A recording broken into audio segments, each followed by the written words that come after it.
I can hardly believe I'm here. I made it past the Camaro raffle. I survived the offer for reconstructive cosmetic surgery.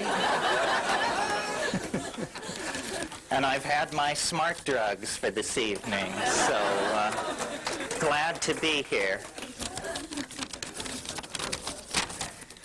Well, until a few minutes ago, I thought that this was a 45-minute gig, so you get to see grace under pressure this evening. Actually, I'm kidding. It doesn't matter how long it goes. We could never get to the bottom of this stuff. Nor would we wish to, I think.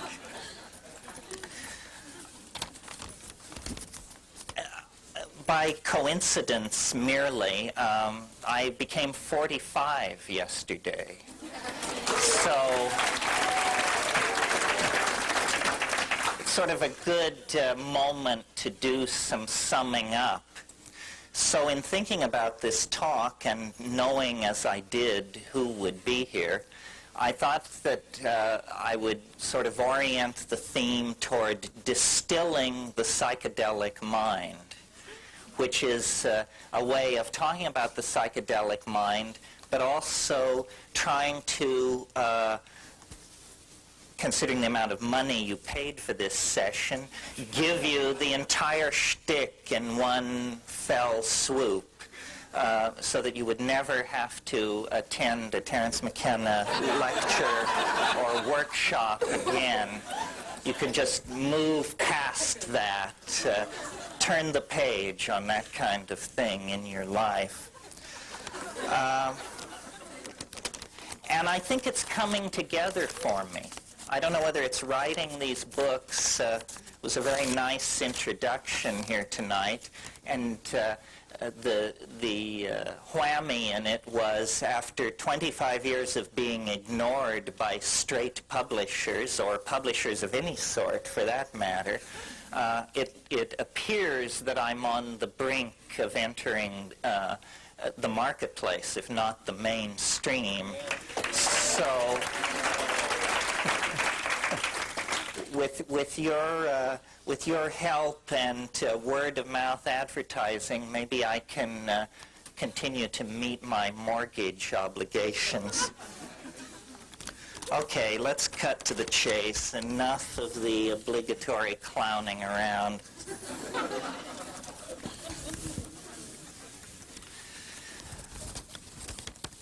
The psychedelic question in the society just seems to refuse to go away. It sort of can't be swallowed and can't be spat up. And so society just sort of runs around, knocking into walls and kicking its feet in the air. And this has been the situation that we've been in for at least 30 years now. And as a person who has spent a great deal of time in the underground, I've observed with amazement the persistence of the countercultural agenda to alter consciousness.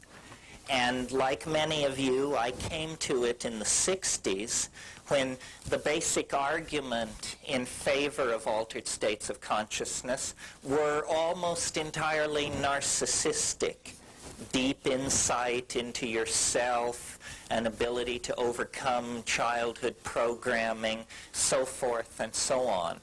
And I certainly think, because of the kind of society we are, because of the kind of people society has made us, that this was a valid place to begin.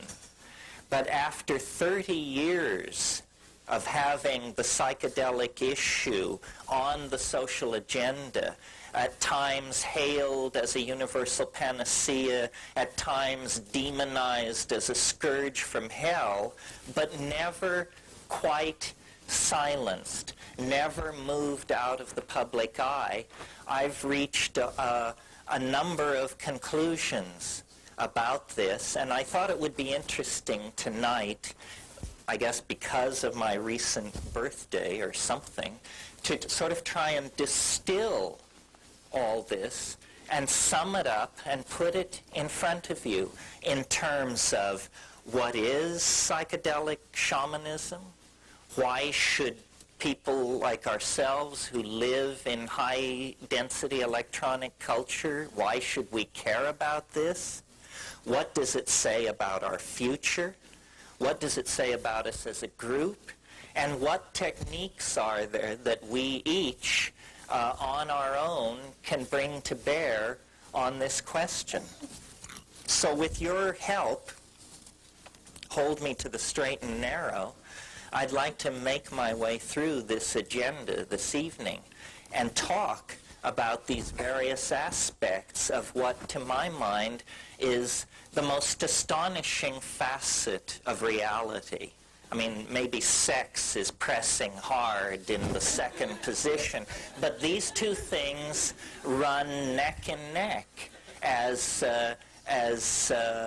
aspects of the mystery of what it is to be human. And believe me, human psychedelic experiences and human sexual experiences are orders of magnitude removed from anything going on in the animal realm. These things are set apart from the rest of being because what we bring to them is mind. This is what we pour into the sexuality of human beings that makes it unique. This is what we pour into the contemplation of our own experience. Mind is a focus that is lacking, at least its expression in the unique form that we experience it, is lacking in the rest of nature. And I believe that the persistence of the psychedelic experience within the social agenda has to do with the fact that it actually addresses something basic in human beings. I mean, it may seem like a radical proposition to say that to a white, high-tech, industrial democracy audience, because we are the people who have drifted furthest from this birthright. And I would like to suggest to you this evening that much of the civilization that we have created has been achieved based on a direct denial of the psychedelic experience and all that it implies. Our humanness, our connection to the rest of nature, our connection into the feminine, our place in nature. Because for the Western mind, we have no fixed place in nature. Our place is ours to define. We are, from the point of view of the cultural machinery that empowers us, completely free to be whatever we want to be.